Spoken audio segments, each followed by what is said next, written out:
ajaa'ibas baay'een carraa qabis. Namoota hedduun TikTok kanarratti galee Nasriibaan saayiboota kiyyaa obboleeyyan kiyya. Garuu akka nama faana ta'e nama hedduu waliin haasa'e hin qabu. Maal ta'eeti?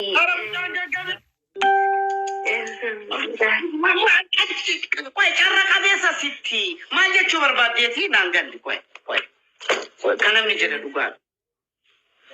Jechuun kiyya. Isaa waliin qofa haasawaa kooflaa taphadhaa jechuun natti tolaa taphni isaa koofli isaa jechuu barbaadeeti.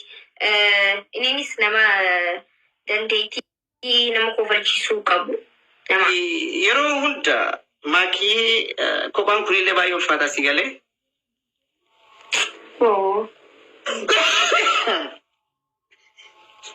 Kan sooftii si kan nuqun immoo. Sooftii ofiin dhufu jira. Kanaafi ati akka kophaa jirtu dhageen ture maakee. Maakiin kophaa akka jirtu. Maal tokko na jaa? Maal tokko na jee? Ati shugguxiidhaa miti? Ani shugguxii Oromooti. Shugguxii maaltu daffaralee yaani kophaa jirti kaa shugguxii eenyutti dhiyaata uggee? Moo ati shugguxiidhaa miti? Garuu nama 120 wayitu jira. Kun hundi raachuu jedhan.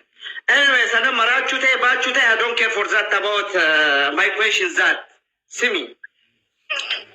Listen. Namaste Baboji. Manarachu. Why are you talking? Afaan hindi baratanii uummanni xiyyaan afaan hindi barsiisu ture. Okay. Mee maal jette? Namaste boottiya? Namaste bootti. Godhatte bootti. Godhatte bootti namaste. Namaste. Musharifis. Ana shugguxii Oromoo.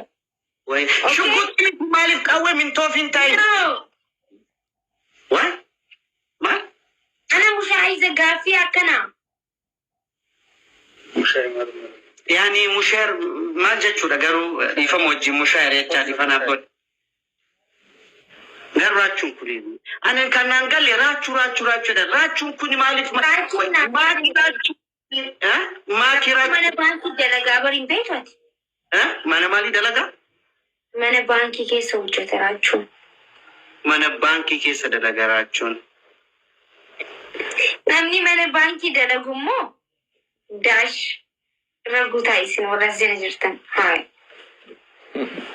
Okay, baankii keessa dalaga. Okay. Guutuu viidiyoo kana piroofaayilii tiiktookii kana jala